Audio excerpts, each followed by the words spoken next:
Le propriétaire du centre de la photo vous fournit les renseignements suivants. Donc, nous avons les ventes, nous avons coût des marchandises vendues, nous avons le stock de marchandises début exercice, stock de marchandises fin exercice, le montant des charges d'exploitation. Et on vous donne ce qu'on appelle note relative à l'état des résultats. D'accord? Donc, cette note-là, normalement, on calcule le CMV pour le mettre dans l'état de résultat partiel. Et après, on fait, comme j'ai dit tout à l'heure, les écritures de fermeture, etc. Donc, je vous ai déjà déposé, je crois, un fichier Excel. Donc, on va essayer de le faire ensemble. Juste aller chercher le fichier, ce ne sera pas lent. Le fichier, je crois que c'est 175, oui, c'est celui-là.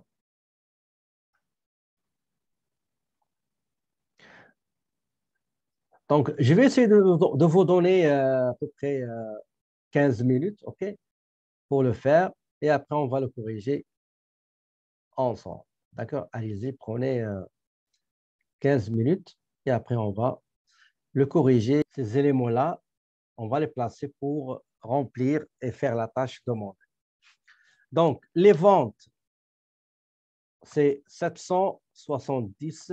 Voilà, j'ai les ventes. D'accord? Maintenant, vente moins coût de marchandises vendues, ça va me donner la marge bénéficiaire. Il va falloir aller à la note 1 qui est en bas et calculer le montant du coût de marchandises vendues. Les articles qu'on a vendus, combien ils nous ont coûté. Je vais utiliser les montants, les paramètres, les hypothèses fournies. On nous dit que les charges d'exploitation, je vais les mettre ici, égale, j'ai les charges d'exploitation, voilà.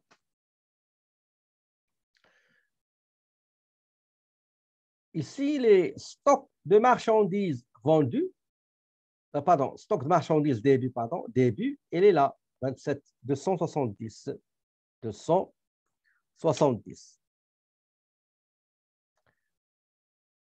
Maintenant, achat net, je n'ai pas des éléments sur les achats. Coût disponible, coût de marchandises disponible, je n'ai aucune information. Mais j'ai une information concernant stock de fin de période. 319, elle est là. Et j'ai le CMV. J'ai les données.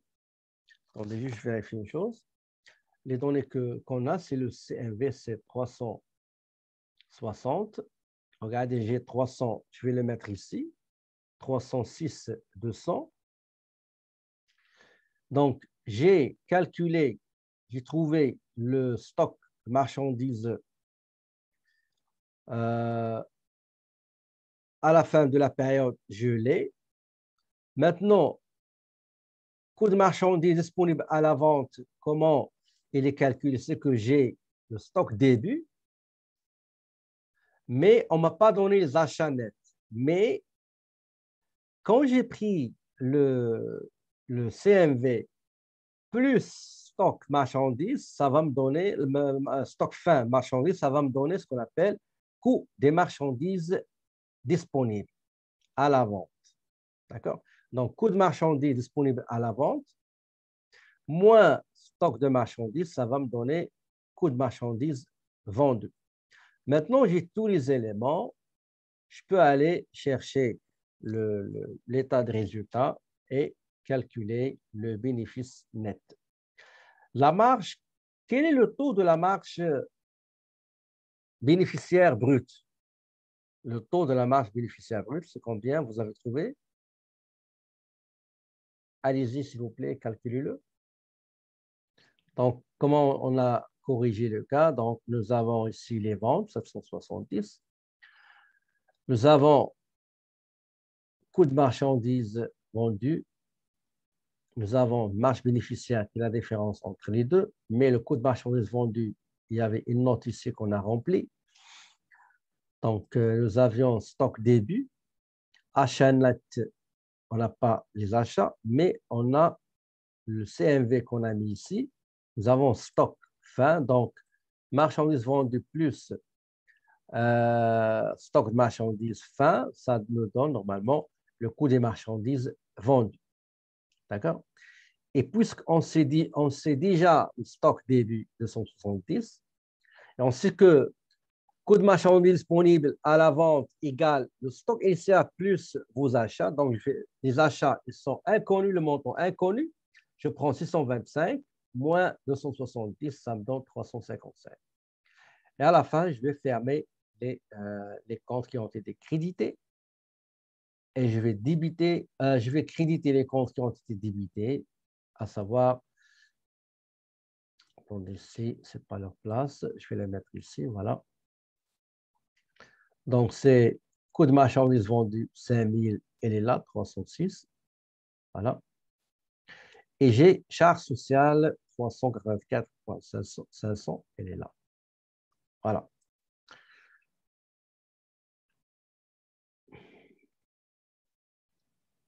Je vais recommencer pour les gens qui ont demandé plus d'explications. Je vais utiliser les données que j'ai. Par exemple, les ventes, j'ai un montant de vente, c'est ça. Donc, les ventes jusqu'au 31 décembre, c'est 770. Coût de marchandises vendues, je dois le chercher dans cette note-là. D'accord? Charge d'exploitation, j'ai ce montant-là, il est là. Charge d'exploitation, elle est là. D'accord?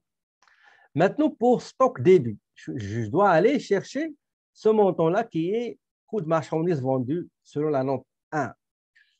Stock de marchandises début. Début égale celui-là, 279. D'accord?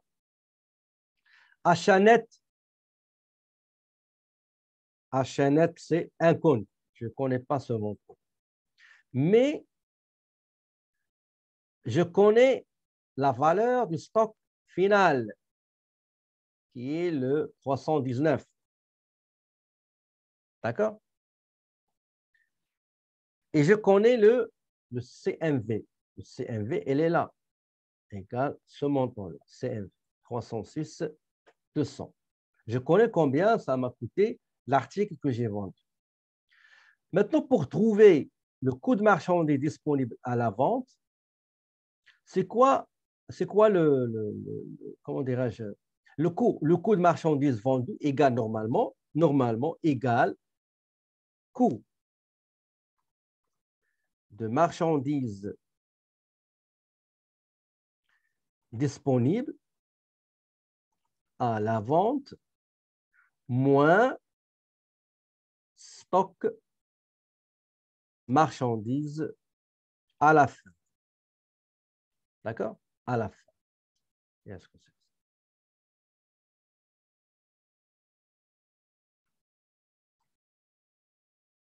ça? C'est la formule normale. D'accord? Ça, c'est la formule. Ça veut dire que 306 $200 égale, pour calculer ce montant-là, c'est le coût de marchandises disponibles moins le stock fin qui est le montant, c'est 319. Donc, je connais la valeur du stock fin, je connais le coût de marchandises, mais je ne connais pas la valeur de ces marchandises disponibles à la vente. Donc, qu'est-ce que je dois faire? Je dois prendre ce montant-là et le mettre à l'autre côté avec un signe différent. Ici, il est négatif, ça vous le savez en mathématiques. Si je transfère vers l'autre partie de l'équation, il sera positif. Ça veut dire, pour calculer celui-là, je dois totaliser les deux. Donc, égal celui-là plus celui-là. Donc, 625, 200, moins stock de marchandises, ça va me donner le coût de marchandises vendues que je vais mettre ici. Il est là. D'accord? Maintenant, achat net. Achat net, je sais que le coût de marchandises disponibles à la vente égale normalement stock début plus achat net. Achat net. Maintenant, je connais la valeur comment dirais-je, la valeur de stock disponible. Ça veut dire quoi? Ça veut dire 625 $200 égale stock début, c'est 270 plus un inconnu que je ne connais pas. OK? Donc, pour résoudre cette équation-là, je dois prendre 625. C'est comme si vous me dites, j'ai 10 égale 7 plus quelque chose que je ne connais pas. OK? Comment le trouver? Vous prenez 10 moins 7. OK? 10 moins 7, ça va vous donner 3. Ben, c'est la même chose ici. On va prendre 625. On va calculer ça. On va prendre 625 $200 moins 270 que je connais déjà. C'est une donnée déjà donnée. Ben, ça va me donner achat net. Achat net à peu près, c'est combien? C'est 355 $200. OK? C'est ça. Donc, je prends égal 625 200 moins stock début, bah, ça va me donner 355 200 qui est le montant total des achats nets jusqu'au décembre 20X7. Maintenant, marge bénéficiaire brute égale vente moins CMV et le bénéfice net égale à marge bénéficiaire moins les charges d'exploitation, ça donne 79 300. OK?